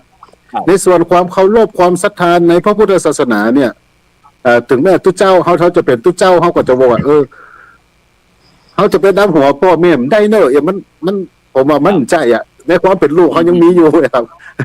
เขายังเป็นผู้ทุชนอยู่เนาะเขาก็ยังบ่ได้นี่แต่ว่าในการที่จะดูแลในการสะเก้าดำหัวเปิ้นเขาก็สมมากะละว่าเปิ้นเขาได้เป็นลูกเป็นหลานเปิ้นเนาะแล้วก็แต่ว่าเปิ้นกลับย้อนกลับมาสมมาผ้าเหลืองนะครับสมมาผ้าเหลืองว่าที่เป็นบุญเป็นกุศลที่ ปีผ้าเหลืองเนี่ยได้ปกครองลูกบ่าวเพิ่นได้อยู่ดีมีสุขกันถึงวันเนี่ยก็อันใดที่ปักล่ำกำเหลือไปถึงจะได้จะหนึ่งที่ก็ขอสมมาเอาไปเนี่ยมันก็เป็นแห่งมิติหนึ่งที่อยากจะเผยแพร่ให้กับคนรุ่นใหม่แล้วก็ทุกเจ้ารุ่นใหม่เนี่ยได้ในการที่จะยังคงรักษาหีดเหล่านี้ไว้ครับครูบาอาจารย์เก็บไว้เพื่อที่จะบอกลูกบอกหลานไปครับแล้วก็อย่างที่ว่านะอันใหม่เขากำละก็คือสุดตรงไปเลยก็คือผมก็ทำเรื่องส่งเคราะห์เดลิเวอรี่อย่างต่างๆขันเข้าหน้าบ้านหน้าจ้องเขาก็แหก เล่า มา หน่อย ประเภทนี้พอสมควร เดลี่อย่างจะได้เด็กกี้นั่นได้อู้อย่างได้บินทบาทจะได้ลองอู้กำหนึ่ง เอาไปมันตานขันเข้านะตานขันเข้าใกล้ปีใหม่มาเนี่ยคนเฮาบ้านเฮานี่จะตานขันเข้าวันพญาวันมันก็มาไหลมาเอาโลเอาโตเนี่ยครับ15เนี่ยป้อมันเกาะขนาดนั้นอ่ะอีเนี่ยมาป้อตั้งแต่ทุกเจ้าป้อมีเสียงคอแหบคอแห้งอีเนี่ยแต่เพิ่นก็ทยอยกัน แต่ก็ยังมีบางส่วนที่พอแม่ที่เพิ่นเคยมาแต่ปีนี้เพิ่นมามันได้อ่ะก็เพิ่นมามันได้ก็เป็นอย่างอีเนาะก็เป็นอย่างก็อันถ้าจะตานเข้าวันใดก็ถ้าตัวเจ้าไปบิณฑบาตกับตานหน้าบ้านก็ได้อีเนี่ย ครับตานแบบดาควมาตานหน้าบ้านก็ได้อีเนี่ย อำนวยความสะดวกอีหนอ อำนวยความสะดวกขนาดนั้นนะครับแต่ก่อนมาจากโควิดนะเขาก็อำนวยมันเขาหันว่ามันเปิ้นใจของคนเฒ่าคนแก่เนี่ยเปิ้นมาจดจ่ออยู่ที่วัดที่วาเนาะเปิ้นก็ใครอยากจะมาร่วมทำบุญมาอย่างแต่ว่าด้วยสังขารด้วยวัยของเปิ้นเนี่ยเปิ้นมามันได้ครับผมก็เลยมีแนวว่าเขาก็เดลิเวอรี่ไปถึงเปิ้นทีนะอย่างที่ผมว่าแล้วนะแต่เปิ้นมาหาเขาได้เขาก็ไปหาเขาไปหาเปิ้นได้เขาก็ไปหาเปิ้นเฮียอีกในขณะที่เป็นลูกตู้หลานพระไอ้หนอแม่นนะครับแม่นอันนี้ก็คือก็ไปก็หลังจากนั้นก็ทำเรื่องของไปส่งเคาะเลาะน้ำกับน้ำเขาเป็นส้มปล่อยกับเอาไปสะเก้าดำหัวอยู่หน้าบ้านหน้าจองเนี่ยรวดพระภายบ้านจองห้องหอตัวครับมันก็เป็นการส่งเคาะเดลิเวอรี่ตัวนี้บริการทุกซอกทุกมุมบริการเต็มที่ครับเนี่ยมันก็นอกจากที่เขาจะรักษาของเก่าแล้วเนี่ยเขาก็ยังสร้างนวัตกรรมใหม่สร้างหีบใหม่ที่มันนวัตกรรมใหม่จะได้ตีว่าเป็น delivery นะครับกับมันก็เป็นเพิ่นก็เอาเข้าเพิ่นก็ทำกันทุกปีไปได้ 4-5 ปีตั้งแต่โควิดมานี่ก็ 5-6 ปีแล้วครับรวมถึงโควิดตัวนี้ครับมันก็กลายเป็นฮีตอันถ้าเฮามันได้เงี้ยมันก็เพิ่นก็ถามหาครับก็ถามหาเขาก็จำเป็นต้องทำต่อครับครับผมครับตุลุงสมคิดครับท่านอาจารย์พระครูเป็นจะได้พวกได้ยินนั่นวิธีคิดของพระรุ่นใหม่ที่ตุลุงได้ทำกิจกรรมเกี่ยวกับชุมชนโดยเฉพาะภูมิปัญญาท้องถิ่นต่างๆที่ตุลุงได้ใจที่สันติสุขวันโป่งคำเขานะได้ยินท่านอาจารย์มหาสมชาติแล้วก็ท่านอาจารย์พระครูอภิวัฒนาวิกรมเนี่ยฐานะที่เป็นตุลุงเกิดเมินนี่เนาะตุลุงหันพระรุ่นใหม่แล้วลุงมีความมั่นใจในการที่เขาจะสืบต่ออยู่พุทธศาสนาหรือว่ายังเป็นห่วงอยู่คือหันพระรุ่นใหม่คิดแบบนี้ครับวันนี้ผมไปดำหัวพระครูพิทักษ์นันทคุณติปัตรอรัยวาสเนี่ยเพิ่นก็ได้สนทนาธรรมกันเนาะเพิ่นก็ให้โอวาทธรรมว่าตอนนี้ผมก็67แล้วแล้วก็เดี๋ยวนี้ผมได้อธิษฐานจิตไว้ว่าคงจะอยู่ได้ขออยู่ได้ถึง69นะแต่ถ้าเกิน69นั่นก็ถือเป็นกำไรชีวิตแต่ตอนนี้ผมก็เลยผมบ่ได้วางมือแต่ว่าเฮาวางงานให้กับคนรุ่นใหม่ๆครับพระสงฆ์องค์เจ้าทุกเจ้าใหม่ได้มาเรียนรู้กับวางงานให้เพิ่นเพราะว่ากันเฮาวางงานจี้ให้เพิ่นมันจะยากงานเฮาที่เคยทำเนี่ยเขาจะบ่กังวลใจถึงแม้ว่าเขาจะคบลิ้นดิ้นตายไปมันก็เขาก็จะตายแบบตาลับนี่เป็นว่านะผมก็มาคิดได้ว่ามันเป็นเรื่องจริงไฟพุทธไฟต่อใหม่พุทธใหม่ต่อมันก็ครับคนมาเก่าเป็นว่าอีแล้วบัดนี้หลงของใหม่บัดนี้ลืมของเก่าบัดนี้เมาของใหม่เนี่ยครับผมหันต้อยนะครับที่พระรุ่นใหม่ที่จะเข้ามาสืบสานสิ่งเหล่านี้แต่ว่าแต่พระรุ่นเก่าเฮาเนี่ยผมว่าถ้าหากว่ายังมีแฮงอยู่ผมว่าการท การทำงานเชิงรุกนั่นเป็นเรื่องสำคัญ ครับ เพราะถึงวันนี้คนเอ่อคนสมัยนี้ก็คนสมัยก่อนมันเหมือนกัน คนสมัยนี้นี่ของเล่นเขาหลาย สิ่งเป็น มีโอกาสหนักเนาะ โอกาสหนักอันอย่างกันหลายแล้วก็อันที่มันดึงจิตดึงใจเขาคือไปจังอื่นเนี่ยนักมันบ่มีก็นั่นนี่อันกึดอย่างว่าได้กึดหาวัดนี่เนี่ยเนาะครับ ครับ แต่เดี๋ยวนี้มันกึดถึงนี่บ่ได้บ่ได้มันไปกึดไปหาอันนั้นถ้าอันนั้นบ่ได้ไปหานี่ซึ่งเขาจะเขาเหมือนกับไอ้ท่านพระอาจารย์ทั้งสองรูปอู้ถึงเรื่องว่าเขาจะต้องทำงานเชิงลุกการทำงานเชิงลุกทำแบบไหนเนี่ยผมว่าการทำงานเชิงลุกก็เพราะว่าธรรมชาติของคนเขาโดยเฉพาะบ้านเขาเนี่ยเขามีฐานของเขาที่ว่านี่คือฐานพุทธธรรมและฐานวัฒนธรรมตัวแต่เขาจะเนี่ยจะได้จะให้เอาฐานเรานี่มาเป็นเครื่องมือในการลุกอีนี่ครับ ครับ เหมือนกับต่างก็เขาหน้าบ้านเนี่ย แต่หน้านี่ตานในบ้านเลยนะครับถ้ามันปีใหม่อันยังมีอยู่บ้านหมู่บ้านหนึ่งวันนั้นผมที่ผมไปกับท่านสาธิตตุลุงยุทธวันนั้นนะที่ไปนอน ครับ เมื่อต้นเดือนน่ะบ้านนั้นอันมันเป็นมีลูกพระลูกเน้นนั่นน่ะแต่เป็นบ้านกว้างน้อยหนึ่งแต่ว่าอันวัดอยู่ไกลอ่ะปรากฏว่าลูกพระลูกเน้นถูกจ้องน่ะไปตามพวกเข้ากลางบ้าน ครับ ตามพวกเข้ากลางบ้านเพิ่นก็ทำเป็นชุดเนี่ยทำพวกตานเพิ่นบอกว่าปีหนึ่งได้ย่าเหี่ยทีนึงเนี่ยมันเป็นสิริมงคล ครับ ผมไปหันไส้ผมก็ดีเลยเข้าท่าถ้าหากว่าเขาใจเอี้ยอย่างน้อยๆเขาบอกเขาวัดแต่เขาเข้าไปหาพื้นที่บ้านเนี่ยผมว่ายังเขาได้ตื่นหูตื่นตาตื่นใจนี่เนาะในส่วนของอันที่พระอาจารย์อภิวัตอันอาจารย์อยู่หอดเนาะ อยู่ได้รอครับผม ได้หลอกครับ ได้ ผม รอ ครับผมครับ ไอ้เนี่ยมีต้นปีนี้อันปีนอกจากอันนายกบุญเย็นรู้จักก็ อำเภอบ้านเนี่ยครับตำบลเนี่ย อยู่ที่อันหอดนั่นเนาะ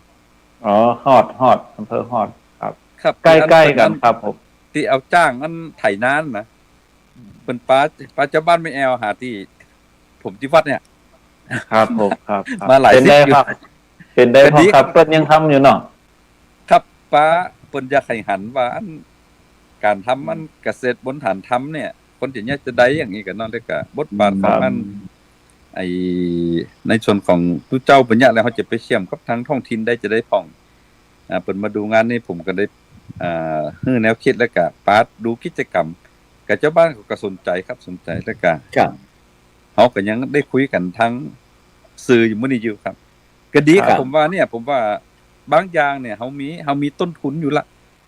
โดยเฉพาะต้นทุนทางทรัพยากรเหมือนท่านอาจารย์ว่าก็ไม่กว่าลังงามมากับประกันไปทางกว้างเนี่ยทางกว้างแล้วกะเพราผมว่าอันถ้าหากว่าเขามีจนเขาคิดว่าเขาอยากจะให้ต้นไม้เนี่ยมันเป็นเหมือนองค์ความรู้หรือภูมิปัญญาเนี่ยอย่างองค์ความรู้ด้านสมุนไพรนะครับท่านอาจารย์ช่วยได้นักที่เขาฮักป่าตอนนี้ทีนี้ผมนี่มีก่อนเขาแจ้นะครับแล้วนี่ผมก็เลยไปศึกษาเรื่องสมุนไพรทุกอย่างปรากฏว่าหลายๆคนเขาหายจากโรคภัยไข้เจ็บบ่เนี่ย อ๋อเดี๋ยวนี้เป็นพ่อหมอตัวอีเนาะ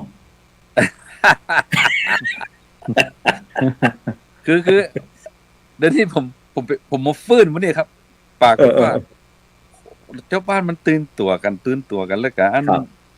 ก็ไม่บางอย่างที่เขาเคยฝันแบบได้คิดเสียดายที่เขาก็เริ่มเสียดายแล้วแต่บางคนฝันถึงเขาจะฝันที่คนจำเป็นเขาก็เอามาฝากอันนี้หันอันตุลุงเปิ้นเอาแป้งยาแม่นก็แม่นกาอย่างนั้นเนาะแล้ววันหน้าจะไปฝันมันเด้อเฮาแรงยาวจะมีอันนี้เป็นต้นนะครับเพราะว่าเนี่ยผมว่าฐานทุนทางทรัพยากรฐานทุนทางองค์ความรู้ด้วยภูมิปัญญาของ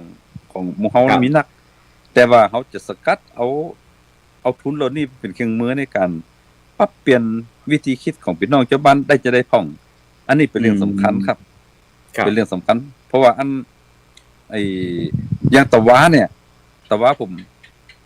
มก็เลยเจอนั่นหมู่ตัวแทนของโครงการหลวงเนาะ ครับ ตัวแทนของ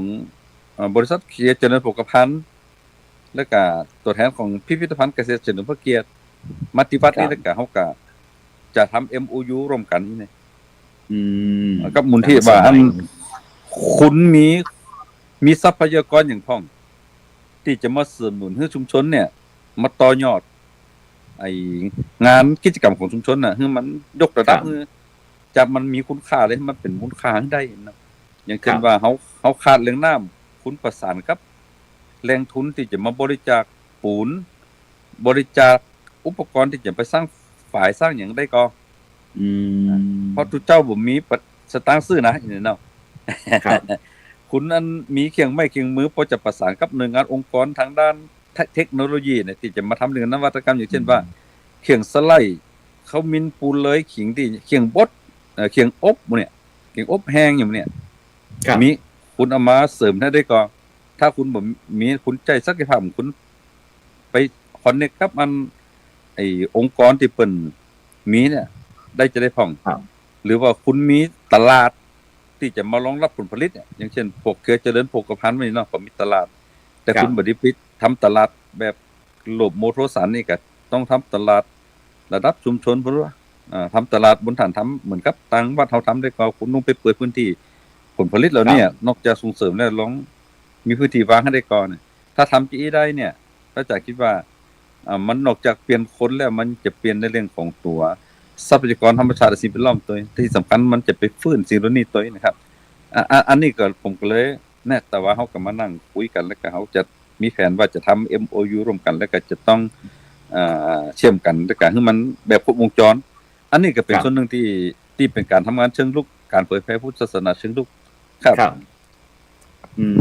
ตลุงคิดได้อู้ถึงเรื่องการเผยแพร่ผมก็มานึกถึงท่านอาจารย์พระครูพิวัฒนวิกรมเพราะว่าได้หันเปิดมา20 กว่าปีจะเป็น30 ปีแล้วนะครับที่ยังมีการขับเคลื่อนโดยเฉพาะเป็นเครือข่ายขึ้นสีขาวชาวประชาเนี่ยอย่างท่านอาจารย์พระครูพิวัฒนวิกรมโดนใจคือวันอย่างงานนี้หันประโยชน์เรื่องการใจสื่อสารวิทยุอย่างต่างๆจะได้อาจารย์พระครูหันอย่างถึงจนถึงปัจจุบันผมก็เงินเดี๋ยวนี้ยืนยัดจนถึงปัจจุบันนี้ได้มีต้นแบบก่อนเนาะครับต้นแบบกับถ้าจังเชียงไฮ้กับอดีตเจ้าคณะอำเภอเวียงป่าเป้าเก่านะครับหลวงพ่อพระครูพระสุนทรปริยัติติวิกรมนะครับครับหรือว่าอาจารย์มหาทรัพย์นรินทร์โทอย่างครับนั่นจะได้ต้นแบบใหญ่เปิ้นหันให้ดอนเปิ้นจะได้หันเปิ้นดีจะได้ถึงเอามาเป็นคือเปิ้นมุ่งมั่นในการเทศการสอนในการเผยแผ่ธรรมอ่ะครับท่านเจ้าคุณวัดสันปะคอยพระมหากมลสุตินทโรนั่นน่ะครับพระศรีปริยัตินิเทศเนาะครับศรีปริยัตินิเทศอดีตเจ้ารองเจ้าคณะจังหวัดเชียงใหม่ครับผมแม่นก็คือครูบาอาจารย์เป็นต้นแบบก่อนแล้วก็มาเชียงใหม่ก็ตุลุงทองวัดโสภณารามนะครับโสภณารามจูจกทั่วจูจกนั่นเป็นต้นแบบว่าความมุ่งมั่นความตั้งใจแล้วก็บ่ลดละเปิ้นบ่ลดละแล้วขนาดว่าตุลุง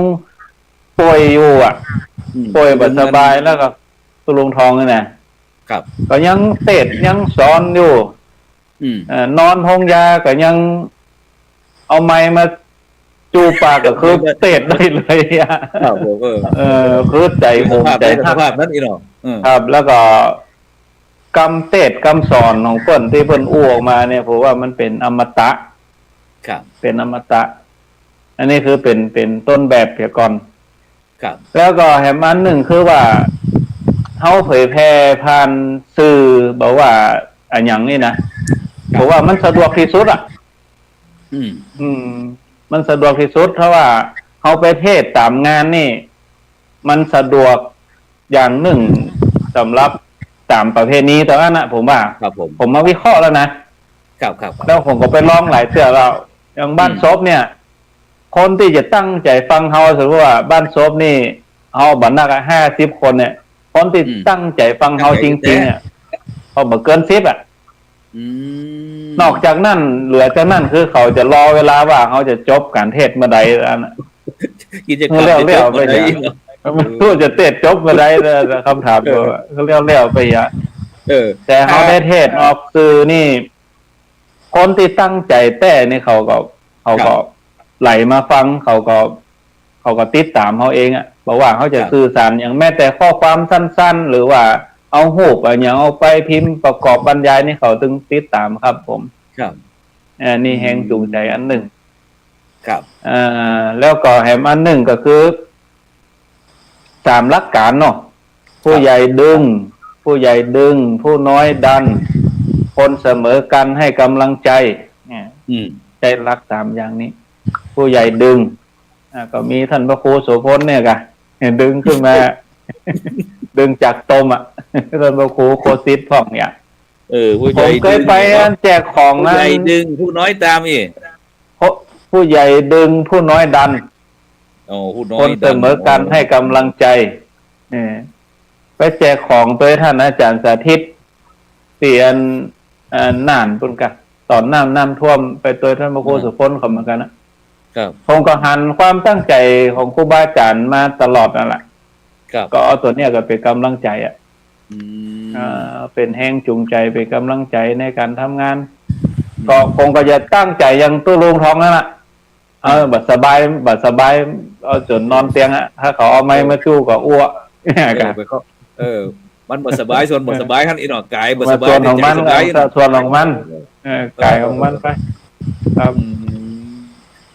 ย้อนมาปีนี้น้อยก็ถึงอันหลวงพ่อพระครูพระครูหลวงพ่อเจ้าน้ำอำเภอสันติสุขเพิ่นอู้ถึงว่าเอาเรื่องสมุนไพรตะกี้นะ ครับ ผมมาหันที่เจ้าบ้านเนี่ย เขาใช้เรื่องวัฒนธรรมขอห่อเจ้าบ้านเขาไว้ จุดเด่น ไว้ จุดเด่นของที่ท้องที่ ครับ แล้วก็รอบตีห่อเจ้าบ้านเขานะเขาบัดตัดต้นไม้ใหญ่เลยห่อ ครับ เขาคือคนดอยเขาเชื่อผีเนาะ แม่นก็ ประเพณีเขาก็ปีหนึ่งเขาก็ไปเลี้ยงแล้วก็ มันมีหั่นยุ่มหนึ่งเพราะว่าเต็มมูนั่นนี่มันดอยหัวโล้นวัดเลยว่ายุ่มหั่นนี่ประมาณสัก ตรงนั้นเป็น ไร่หรือ2 ไร่เนี่ยมันยังมาเขียวนะ ผ ผมก็ขอเขาปหลวงปลาไปพอว่า อันนี้ตั้งใจแล้วจะเอาแปลงวัดไรนะป่าก็ว่าบัดได้ตู้อันนี้ยังได้ถึงบัดได้แปลงวัดกระตุ้มได้อย่างมันเป็นหอ กันเนี่ยอีกว่าครับเป็นหอประจำบ้านเปิ่นแล้วก็มีผู้เฒ่าเนอะมีผู้เฒ่าประจำหมู่บ้านนั่นนะ ผู้เฒ่ายังไงเป็น เพิ่นอายุประมาณ80 ปลายเนี่ย โอ้ ก็จะไปทำพิธีเป็นหัวหน้าในด้านเป็นศาสนพิธีผู้นำทางจิตวิญญาณเขาก็จะเชื่อท่านผู้เฒ่านี่นะครับ เขาเชื่อท่านผู้เฒ่านี่ผมก็ว่าส่วนหนึ่งเขาก็ลบล้างความเชื่อของเปิ้นเพื่อเปิ้นรักษาฐานความเชื่อของเปิ้นไว้ให้เขาก็เอาเรื่องของพุทธศาสนาเข้าใส่ก็เลยว่า เนี่ยจะตั้งสำนักหรือว่าเขาจะอู้เรื่องวัดก็ได้แหละ ครับ ถ้าว่ามันมีศาสนสถาน มีหูปครูบาวงศ์มีหูปครูบาศรีวิจัย มีหูปครูบาเขาปีผมก็ว่ามิติความเชื่อเขาว่าเขาเชื่อผีแล้วเขาเชื่อครูบาวงศ์แล้วต่อไปผมว่าเขาก็ได้ต้นไม้เขาก็จะได้นกยุงครูบาผมเกิดอีนะอันนี้นกครูบาเนี่ยจะเป็นเนี่ยถ้าต้องการให้มีนกมันก็ต้องมีปลาผมเกิดอีนะ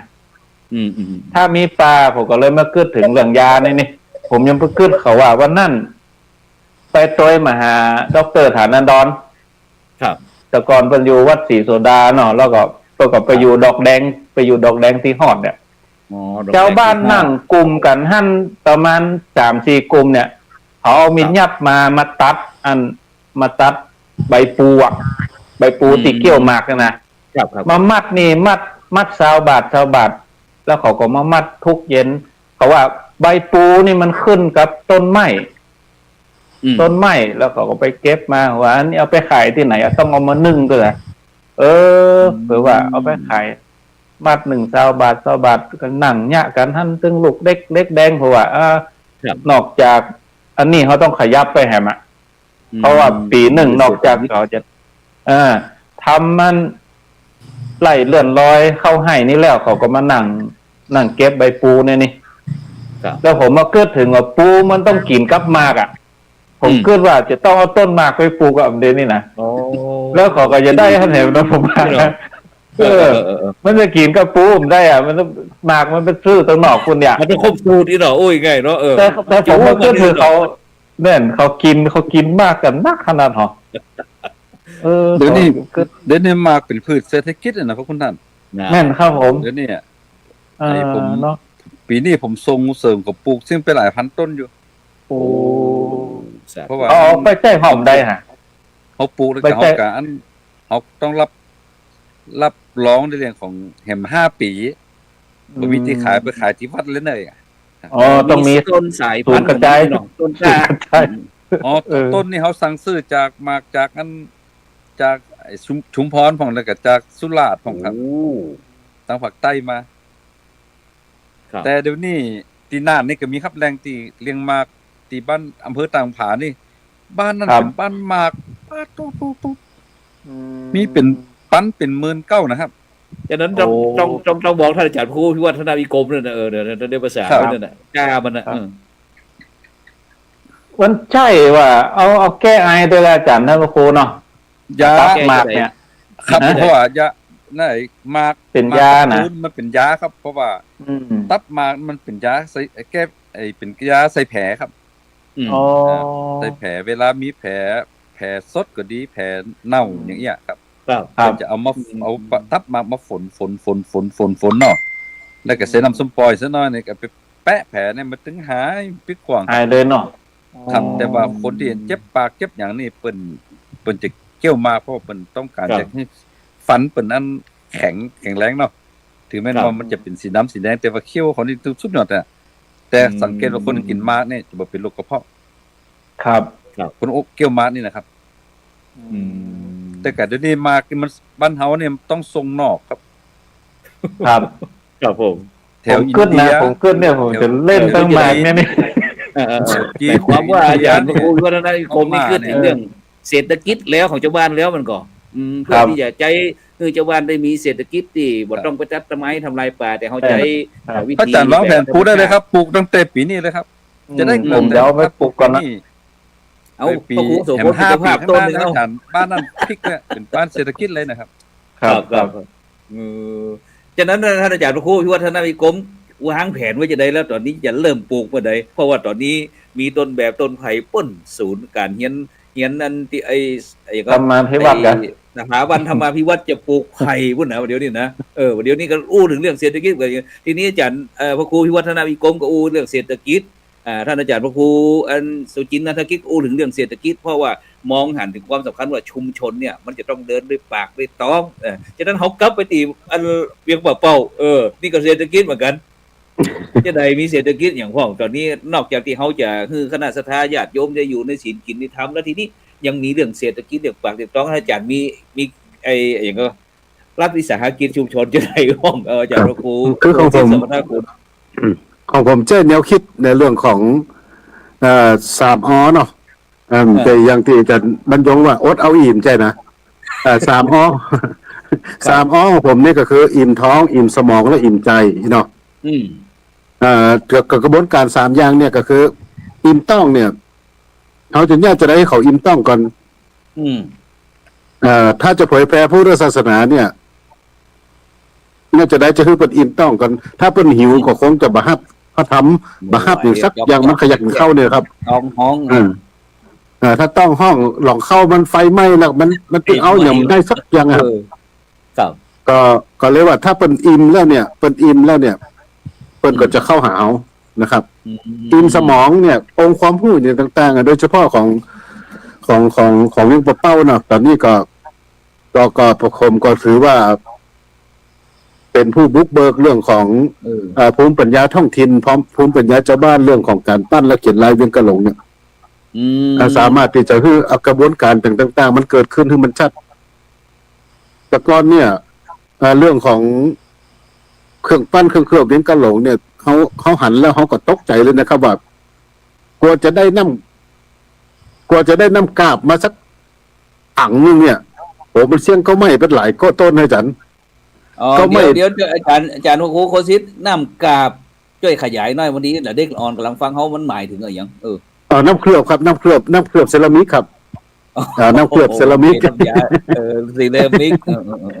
กับน้ำเคลือบเนี่ยมันมีส่วนผสมของขี้เถ้าครับ อ๋อขี้เถ้าเนี่ยขี้เถ้าเนี่ยต้องตัดก็ไม่ครับขี้เถ้าไม่นะครับขี้เถ้าไฟนะครับ ครับต้องเอามาตัดก็ไม่เรามาสุมเอาไปเป็ดขี้เถ้าเรามากรองเอาหน้ามันครับ แล้วก็เอามาพอแล้วโอ้มันทำลายสิ่งแวดล้อมขนาดอะ ครับ เอามาศึกษาดูจริงแล้วเนี่ยน้ำเคลือบเนี่ยมันประกอบด้วย3อย่างก็คือถ้าตามหลักสูตรของวิทยาศาสตร์เนี่ยคือ มันเป็นการผสมผสานกันระหว่างกลางด่างกรดถึงวิทยาเอามาผสมกันอันนี้วิทยาศาสตร์นะครับนี่วิทยาศาสตร์กลางด่างกรดเนี่ยขี้เถ้าก็คือน้ำด่างไงครับตัวกลางก็คือตัวดินนะครับตัวกรดเนี่ยกรดนี่มันเกิดเป็นหินแก้วปงคำไอ้ควอดนี่นะครับเนี่ยมันเป็น3ตัวเนี่ยเพราะฉะนั้นผมก็เลยเลิกลองบัดใจขี้เถ้าครับเอาธาตุเอาแร่ธาตุที่เป็นเคมีต่างๆเนี่ยแร่ธาตุที่มันใจสารเคมีเนี่ยเป็นแร่ธาตุธรรมชาติเนี่ยเอามาแตนนะครับเอามาแตนขี้เถ้าก็ปรากฏว่ามันได้ผลนะครับมันได้ผลแล้วก็ยังคงรูปเดิมอยู่ครับสีเรื่องสีเรื่องใสเรื่องอย่างต่างๆเนี่ยเหมือนเดิมทุกอย่างแต่เขาปรับสภาพเพื่อมันถูกกับสภาพแวดล้อมมาทำลายสิ่งแวดล้อมนะครับก็เลยได้องค์ความรู้อิ่มสมองแล้วสุดท้ายเกิดความอิ่มใจเนี่ยก็คืออิ่มใจก็คือเขาเกิดเป็นคนเวียนกะหลงบางคนนี่ย่ำหัวเวียนกะหลงคืออย่างนี้ครับแต่เขาคือองค์ความรู้ปลาเปิ่นไปพอคูเมืองปลาเปิ่นไปพอตีเปิ่นแรงตีเปิ่นเผาเรื่องแรงตีเปิ่นขุดปลาเนี่ยเปิ่นบอกว่าตั้งแต่เกิดมาถึงอายุ70-80 ปีย่ำบ่ฮู้ว่าเวียนกะหลงมันดีขนาดนี้มันมีของดีขนาดนี้ครับก็เลยมันก็ทฤษฎี3 อเขาก็ได้ผลก็คืออิ่มต้องอิ่มสมองอิ่มใจเขามีรายได้จากการขายเครื่องปั้นเครื่องเคลือบเนี่ยก็สามารถที่จะส่งลูกส่งหลานละอ่อนบางคนนี่ถึงวันนี้ผมนอกจากผมจะเป็นนักธุรกิจขายหม้อขายไหแล้วผมยังเป็นแหล่งเงินกู้ด้วยไงได้ยินยังบรรดาท่านรู้ฟังทั้งหลายประเดี๋ยวนี้นะอาจารย์ว่ากูโคซิดว่าแล้วนะผมเป็นเจ้าพ่อเงินกู้ก็คือกู้จะได้ก็คือละอ่อนใครได้โทรศัพท์หรือว่าใครได้โน้ตบุ๊กเนี่ยครับเอามากู้ที่เขาเอาตังค์หรือว่าซื้อของครับแต่คือละอ่อนเขาพรเขาเป็นชิ้นงานเขียนงานมาส่งเขาครับเขียนงานเป็นชิ้นละ5 บาท10 บาท20 30แล้วแต่สุเขาแล้วแต่สุเขาทำเป็นครับทำมาหมายถึงเน้นไปครับเน้นแล้วก็ละอ่อนชาวบ้านตัวละอ่อนตีเห็นตั้งนอกตัวครับเขาก็มับโทรศัพท์6-7 ปันเขาก็แทนที่เขาจะเสียดอกเบี้ยไปเขาก็เอาบ่คิดดอกเบี้ยเขาแต่ว่าเขาส่งชิ้นงานแล้วเขา4-5 เดือนเขาก็พ้นละครับเขาก็ได้ของใหม่ครับเขาก็ปรับก็แล้วก็ชาวบ้านก็ยังว่าซื่อก็คือถึงวันการน้ำการไฟวัดวาลามนี่ก็เครื่องปั้นหม้อไหแต่หลายปากที่เขาปั้นมาเนี่ยมันเลี้ยงวัดอยู่ครับมันก็เป็นผลแล้วก็สุดท้ายมาตอนนี้ก็มันก็เป็นซอฟต์พาวเวอร์ของจังหวัดเชียงรายเนาะแล้วก็ตอนนี้ก็ถ้านึกถึงเวียงเอาเป้าต้องนึกถึงเวียงกะหลงนะครับถ้าเวียงกะหลงถ้าเชียงรายก็ต้องอู้ถึงเวียงกะหลงละครับเพราะฉะนั้นตอนนี้ก็ยังดีอย่างที่อาจารย์บรรยงว่าก็คือถ้าผู้ใหญ่ดันเนี่ยตอนนี้ท่านผู้ว่าเป็นก็มาดันงานเขาวันนั้นไปอู้กับหลวงพ่อเจ้าหน้าจังหวัดหลวงพ่อวัดมาทำมาเดี๋ยวหลวงพ่อจะสนับสนุนครับเป็นก็สั่งมากินอีกแล้ววันนั้นได้ยินว่ากี่วันอย่างแล้วอีกเดี๋ยวอันนั้นเขาเดินเข้ามากันทำครับก็มันครับมันก็ไปทำไปเนี่ยไปทำไปมันก็ได้นะครับเนาะเพราะฉะนั้นก็ยังเดี๋ยวนี้สรุปแล้วก็คือตัวเจ้ารุ่นใหม่นะครับก็คือจะไปอยู่กับตีนะครับ ต้องคิดไปตั้งหน้าอย่างที่ผมว่าต้องมองมิติของหลาย ๆ มิติรอบข้างของตัวเองครับว่าจะได้มองกับมิติความเป็นทุเจ้าอย่างเดียวนักพัฒนาอย่างอื่นเนี่ยพัฒนาเรื่องเศรษฐกิจสังคมวัฒนธรรมอย่างต่าง ๆ เนี่ยเราก็ต้องมองให้รอบด้านไปครับ ครับผมครับสาธุครับผมวันนี้ก็โอ้เสียดายแต่ไปมาบันไดเวลาหมดบ่ฮู้สึกตัวไอ้แต่นะครับ ฉะนั้นเดี๋ยวจะคือท่านอาจารย์ว่าพระครูโกศินทร์สัมมนาคุณมาขยายเรื่องเวียงกาลงครับแล้วก็ท่านอาจารย์พระครูวิวัฒนาวิกรมแห่งตุลุงสมคิดหรือว่าพระครูสุจินต์นันทกิจแห่งครับต้องมาออกรายการแห่งที่บ่อยๆนะครับเพราะว่าอาจารย์พระครูวิวัฒนาวิกรมจะลืมเพราะว่าโดยเฉพาะวันนี้FC ท่านอาจารย์พระครูวิวัฒนาวิกรมเข้ามานี่ประมาณ3-40 สายนะครับ3-40ข้อความส่งเข้ามาเพราะว่าเฮาไลฟ์สดเป็นภาคีเครือข่ายนี่คือบทบาทของพระสงฆ์นักพัฒนายุคมาใหม่ว่าจะได้ดีบรรดาท่านผู้ฟังทั้งหลายก็เลยมามาเล่าสู่กันฟังว่าเนี่ยในปัจจุบันเนี่ยวิธีคิดอย่างต่างๆเฮาก็ต้องมีการปรับคล้อยไปตามบ่ลืมของเก่าบ่เมาของมาอย่างที่ตั้ง3รูปได้นะฉะนั้นก็เดี๋ยวเฮาก็พยายามถ้ามีครูบาอาจารย์เฮามีโอกาสนะจากเฮาจะนิมนต์มาแหมเพราะว่านี่คือประจำจ้องนี้นะครับจ้องอื่นซึ่งบ่มีใครนิมนต์ไปละนะแต่มีแต่จ้องนี้แหละจะออมก็คือว่าถ้าวันใดที่ในด้านที่เขาจะซ้ำอีกนะเขาถึงจะเอาออกนี่นะช่องนั้นช่องนี้มันนั่งรอเขาได้แต่นี่บอกถึงอย่างอาจารย์พระครูที่วัดในกรมจะไปแปลงวัดที่เป็นหลองเนี่ยฉะนั้นก็บรรดาท่านผู้ฟังท่านผู้ชมก็คอยติดตามทางช่องธรรมะเป็นทีมฮอนเดอร์นะแล้วก็ช่วยกันกดติดตามกดไลค์กดแชร์โดยเฉพาะทั้งสถานียุคเครือข่ายขึ้นสีขาวซึ่งต้องกราบขอบคุณอาจารย์พระครูวิวัฒนาวิกรมที่30 กว่าปีนี่ที่ทำงานด้านสื่อสารมาเนี่ยถ้าบ่มีบุคคลคนนี้บ่มีพระมหาเถระรูปนี้เนี่ยแล้วก็โดยเฉพาะเครือข่ายของเขาทุกช่องทางนะฉะนั้นเขาทำงานเป็นทีมนะจึงเกิดช่องธรรมะเป็นทีมนี้ขึ้นมาเพื่อที่จะพัฒนาต่อยอดถึงคณะสัตยาญาติโยมว่าในยุคสวรรค์ตั้งหน้าเนี่ยสถานีวิทยุ AM กำลังจะหมดไป FM ก็กำลังจะปรับเปลี่ยนแล้วในอนาคตก็จะเป็นดิจิตอลอย่างที่เขาได้ทำนี่ฉะนั้นก่อนในค่ำคืนนี้ต้องกราบขอบคุณอาจารย์ทั้ง3รูปนะครับที่ได้อนุเคราะห์สงเคราะห์ช่องธรรมะเป็นทีมเขาแล้วก็ได้ถ่ายทอดประสบการณ์เพื่อที่จะให้กำลังใจกับพระคุณเจ้าหรือว่าคณะครูบาอาจารย์เขาที่กำลังเกิดความท้อแท้ว่าพุทธศาสนาวิจัยของเขาคนเดียวประเทศวิจัยของคนเดียวฉะนั้นก็พบกันใหม่นะครับในค่ำคืนนี้ก็เวลาหมดเวลานำรายการจากบรรดาท่านผู้ฟังไปก่อนนะครับรับฝันดีมีเงินใจไร้โลคาพยาธิบ่เจ็บบ่จนร่ำรวยทุกผู้คนปราศจากโรคมะเร็งซับปะมะเร็งทุกสิ่งทุกอย่างเด้ออายุวันโนสุขังปะลังสาธุครับน้ำประสานครับผมครับไม่สานะครับกาเมมุสาสุราเม